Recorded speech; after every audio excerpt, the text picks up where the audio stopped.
¿Estás, Juan? Sí. Bueno, como mencionaba en un principio, desde que empezó la pandemia, son varios los debates que se abrieron, ¿no?, en torno a la cuestión de la salud mental. Por eso lo llamamos a Juan para poder profundizar en algunos de estos aspectos. Él es psicólogo, es docente de la UBA y es editor de la sección de Ciencia y Tecnología en La Izquierda Diario y en el semanario Ideas de Izquierda, y ha venido abordando estas discusiones, ¿no? Así que hola Juan, ¿cómo estás? Hola Nati, hola Gastón, hola a toda la audiencia, les mando unos codazos desde acá. Hola Juan, ¿qué tal? Gracias, gracias por invitarme nuevamente y un gusto estar con ustedes charlando. Buenísimo. Bueno, se escucha perfecto, así que eso me pone contenta. Bueno, para empezar, Juan, la entrevista, yo releía una nota tuya de hace unos meses, donde encontraba el dato de cómo había aumentado, ¿no?, un 20% el consumo de psicofármacos durante la pandemia. Yo no sé si este dato se actualizó porque era una nota de mayo, vos nos comentás ahora, pero me llevó a preguntarte esto, ¿no? ¿Cómo se puede explicar y cómo se da la relación entre los padecimientos mentales y el mayor consumo de psicofármacos?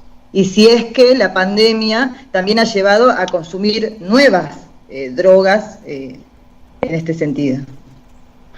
Bueno, la pregunta está muy buena y tiene muchas aristas. En La Izquierda Diario, para quien quiera leerla, a principios de la cuarentena y de la pandemia, el secretario de la Asociación de Farmacéuticos dio esta información, que es una denuncia, digamos, de que el 20% de consumo de psicofármacos había aumentado en ese momento. Yo ahora les cuento un poco lo que hay, lo que se conoce ahora. Para hablar de datos, una cosa importante es que no hay datos oficiales, muy significativo, no hay datos oficiales sobre esto. Todos los datos de lo que es consumo de psicofármacos lo manejan empresas. Hay una que es muy importante, y son empresas que le venden la información a las farmacéuticas para, por ejemplo, saber cuánto es lo que está recetando cada profesional ¿sí? Esto viene a cuento de que es un sector que está súper mercantilizado. O sea, es la salud mental vista como un negocio, y en tiempos de pandemia, con los padecimientos que genera la situación socioeconómica de la pandemia, y también, digamos, la situación individual, particularmente cada uno, se transforma en una gran fuente de negocios. Entonces, en ese momento estaba en un 20% de consumo de psicofármacos. En el 2001 hay una investigación que mostró cómo estas compañías de psicofármacos operaron para cambiar la prescripción de ansiolíticos antidepresivos para poder vender unos nuevos medicamentos antidepresivos que son más rentables. Lo que hicieron fue contratar a esta empresa y ver cuánto recetaba cada psiquiatra, y en base a eso, darle viajes a congresos, vacaciones, etcétera, etcétera. Eso fue en el 2001. Estamos en una crisis que es como la del 2001, mayor, y esto está operando, todo ese negocio está operando. Lo vemos en el prime time de la televisión. Habrán visto la propaganda. Yo el otro día estaba viendo la de Tranquinil, sí, por ejemplo, para poder dormir. Es un combo, ¿no? En un programa como, por ejemplo, Animales Sueltos, están vendiendo todo el discurso de la responsabilidad individual, y al mismo tiempo a la propaganda te tiran el Tranquinil para dormir, ¿no? Entonces, por un lado, es coherente, es coherente con si sos el culpable, dormite. Totalmente. Descargar la responsabilidad individualmente, hacer parecer como que la única situación posible y política, económica, es la que se está llevando adelante, y después la responsabilidad individual impactando en la salud mental y convirtiéndose en negocio. Eso es, digamos, una muestra de lo que es el gran negocio de la salud mental. Una cuestión: ya en el 2019 el consumo de psicofármacos había crecido el 10%, y era 70% más que hace 7 años. O sea, había aumentado 70% en 7 años entre 2012 y 2019. Y bueno, los datos nuevos, por lo que preguntabas, no hay muchos, por esto que te decía, digamos que está digamos, es el negocio, digamos, de la información, pero sí hay un estudio de la Facultad de Psicología de la UBA, lo que dice es que aumentó 20% el consumo de fármacos con objetivos psicológicos. Es un estudio a fines de mayo, principios de junio. 20% aumentó. Y aumentó también el de consumo de medicación sin prescripción médica, también aumentó. Y aumentó mucho el consumo de alcohol, sobre la base de consumos ya elevados. Entonces, por la pregunta que hacías, bueno, hay un concepto que es el de la medicalización de la salud mental, y es hacer pasar problemáticas que son económicas, políticas, sociales, de carácter más general, histórico, como problemas individuales, y la industria farmacéutica le propone un tratamiento que es un tratamiento médico que reduce los problemas a una visión individual y biológica, como si todo se pudiera resolver por medio de una pastilla. ¿Sí? Esto no quiere decir negar que pueda llegar a servir un psicofármaco en algún momento, en momentos de crisis, no es esa la discusión, sino que plantear que solamente el único tratamiento posible es un tratamiento farmacológico, primero, corre el eje del problema, de un problema de carácter más social a uno individual, y lo transforma en un gran negocio. ¿Sí? Así que bueno, esto es lo que se está dando en la pandemia, hay que estar muy, muy atentos, porque hay de conjunto el discurso de, por ejemplo, el gobierno y los gobiernos provinciales, que corren el eje de un eje político y de intereses de clases sociales a un costado individual, el de la responsabilidad individual, va asociado al negocio de medicalizar el padecimiento subjetivo, entre otras cosas, ¿no? Entonces, va de la mano. Juan, bien. ¿Me escuchás? Sí, ¿no? Sí. Bien, bueno, perdón, no sé si ya terminaste. Sí, después, si quieren, hay más datos, digamos, los datos son que desde hace años, digamos, la crisis económica ya viene impactando.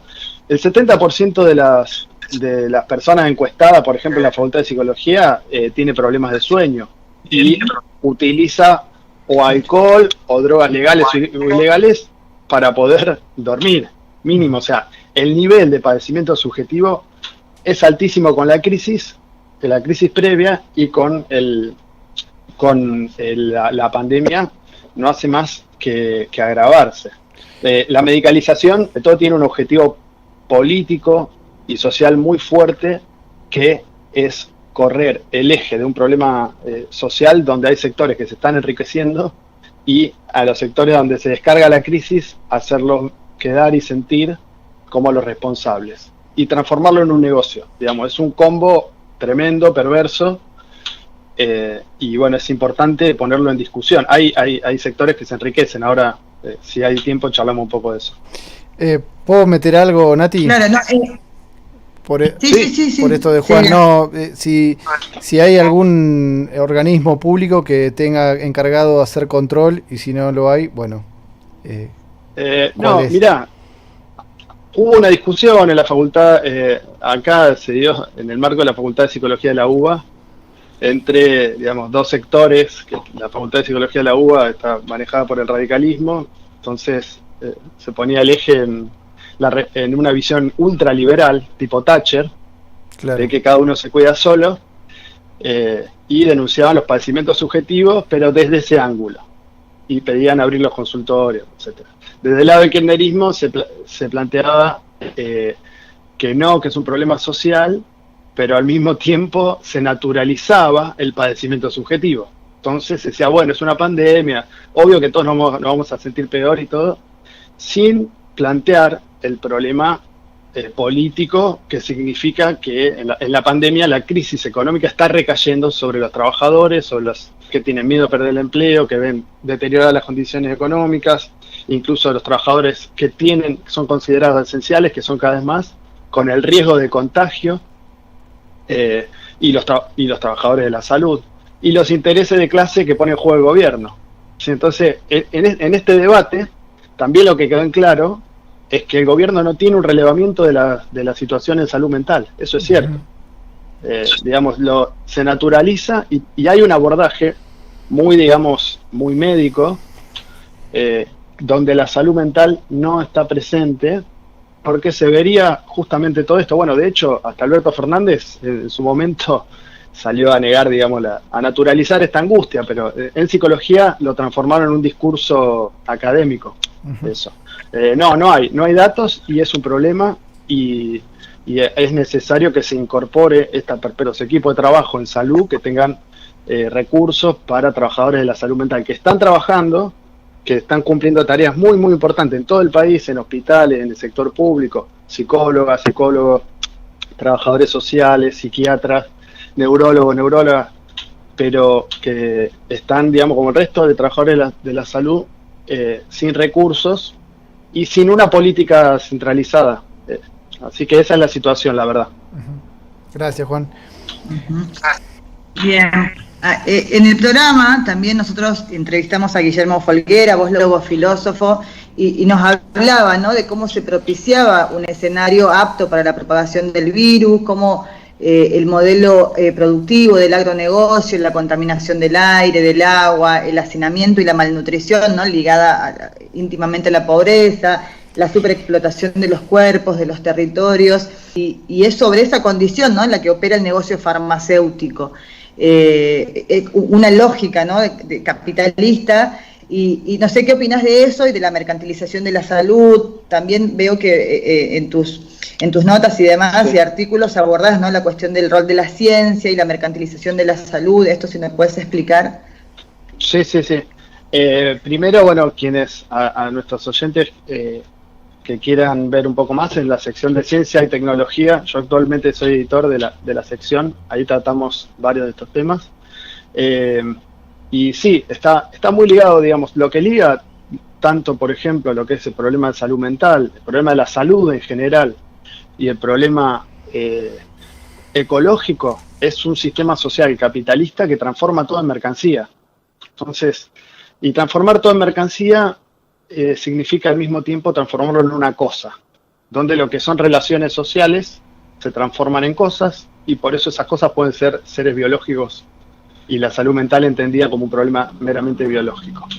Entonces, en el caso de la pandemia, estamos ante una crisis que es una crisis sanitaria, económica y ecológica, todo al mismo tiempo, a nivel mundial, y tiene un origen claramente capitalista. Yo, para no extenderme mucho, los invito, hay un biólogo marxista que se llama Rob Wallace, que viene investigando hace tiempo cómo es la generación de virus pandémicos a partir de el arrasamiento de nichos ecológicos ligados al agronegocio y ligados a la producción industrial de alimentos. ¿Sí? Este es el origen de este virus, de este coronavirus, pero de muchos otros que vinieron antes, ¿sí? Y de virus como virus de la influenza,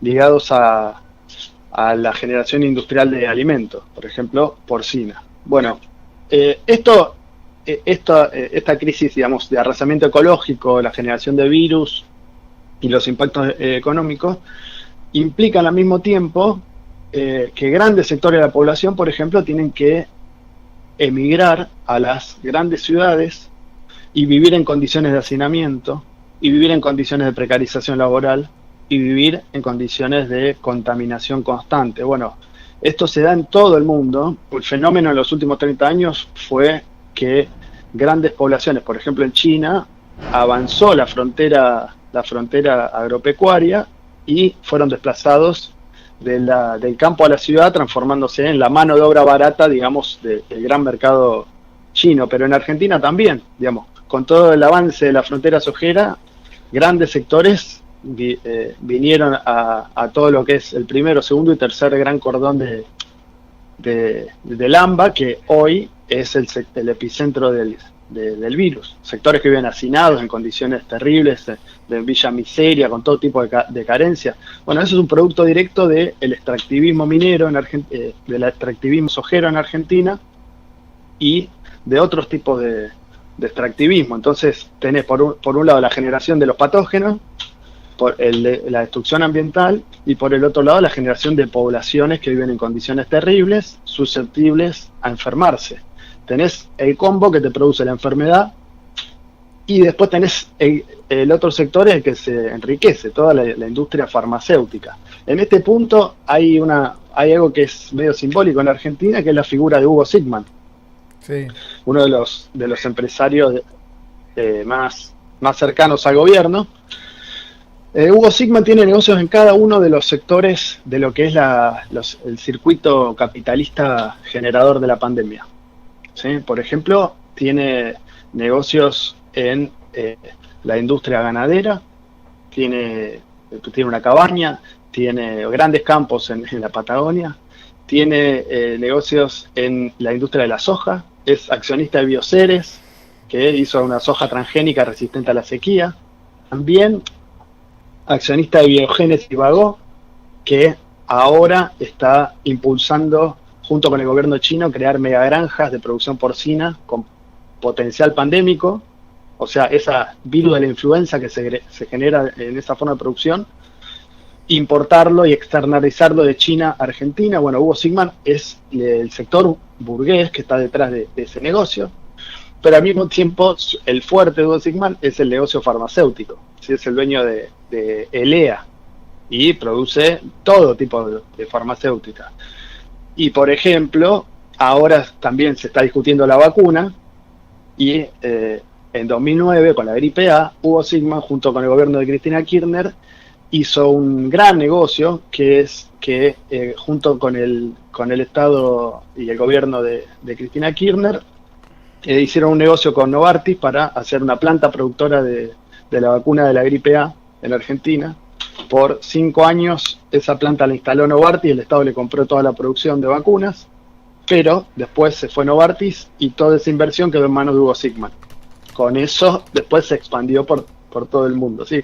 O sea, ya tiene una experiencia con la gripe A, con el tema de las vacunas, y ahora está haciendo lobby para hacer exactamente lo mismo con la posible vacuna del coronavirus. Y una cosa más, ahora está la noticia del tratamiento con suero hiperinmune. Bueno, las empresas que están detrás de eso y que se van a quedar con el tratamiento son las empresas Hugo Sigman, Immunova y otra que se llama Map Science. Y eso está hecho con trabajo de científicos, de investigadores del sistema público, inversión pública, y va a ser ganancia privada. Entonces, bueno, eso es un ejemplo, digamos, de lo que es el negocio y cómo está muy ligado una cosa con la otra. Y una cosita más que no quería dejar de señalar, un conocido, digamos, la quinta industria porcina argentina es de Blaquier, digamos. Justo estoy estudiando un poco el sector y también ahí hay muchos negocios. Perdón, esto último, Juan, me perdí en cuanto al negocio de Blaquier con porcinos. ¿A qué se refiere? Cabaña, digamos, ya en Argentina hay una industria porcina muy concentrada. Con los anuncios con el gobierno chino se va a concentrar aún más. Uno de los principales jugadores de la producción industrial de cerdos, que ya de por sí tiene características muy peligrosas de homogeneización animal, por ejemplo, y aplicación de antibióticos, que es lo que da lugar a la generación de virus y bacterias cada vez más potentes. El quinto jugador argentino es Blaquier. Cabaña Argentina es la quinta más grande del país. Bueno, recordar que me vino a la mente, y no puedo no decirlo, el poema que le dedicó el propio Carlos Pedro Blaquier a la expresidenta y actual vicepresidenta Cristina Kirchner, referido a los negocios que él estaba haciendo en aquel momento con los... sí, que le escribió un poema referido a lo bien que hacía, claro, era una mezcla entre amor hacia ella, pero mezclada con cerdos, pero que obviamente había un negocio de por medio, ¿no? Está disponible en internet el poema de Blaquier a Cristina. Había logrado olvidarme de ese poema, pero ahora ya me estoy acordando, y claro, cierto. Bueno, Sí, sí. es un, digamos, la crisis del coronavirus tiene un costado ecológico enorme, que es la destrucción ambiental, y tiene un costado sanitario enorme, que es que el capitalismo es una bomba biológica, digamos. Va a seguir generando nuevas pandemias porque en el origen está el arrasamiento ambiental y la producción industrial de alimentos. Entonces,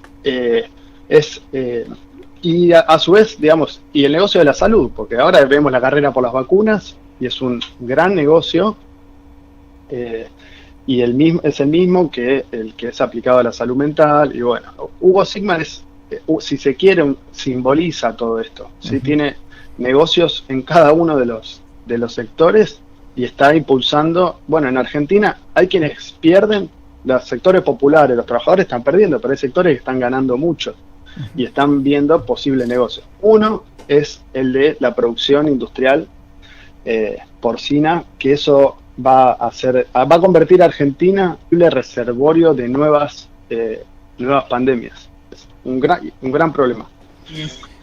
Nati. Sí, sí, ahí sigo.